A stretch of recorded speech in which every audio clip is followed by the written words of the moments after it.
Hi guys, Emmans, prayer deacon at PCC, and I've got another message for you today. This one's coming from Acts chapter 12.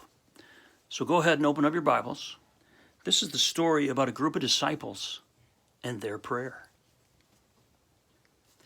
After Jesus' resurrection, God began to multiply the church in Jerusalem. But along with that growth came persecution. Guys, let me ask you, do you think God is growing the church right now? Do you think he's using this coronavirus outage as a way to draw lost people to himself? And if so, how can you help him in that ministry? Acts chapter 12, verse 1.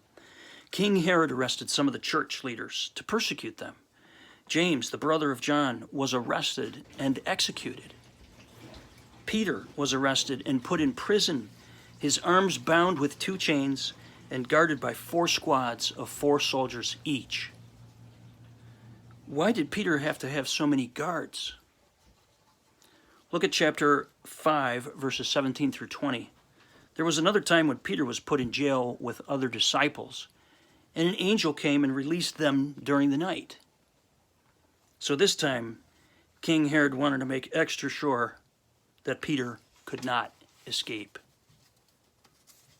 In his prison cell, what do you think Peter was thinking? Was he praying to God? Was he thinking he was going to get executed like James? The text doesn't say, but there is another interesting detail in verse 3. It says, all of this happened during the festival of unleavened bread. The Festival of Unleavened Bread was an annual celebration remembering God's deliverance of the Jews from 430 years of Egyptian slavery. The festival starts with the Passover, the night God commanded the Jews to sacrifice a lamb and put its blood on their doorposts. You can read more about these things in Exodus chapter 12. My point is this: maybe Peter was thinking about the Exodus.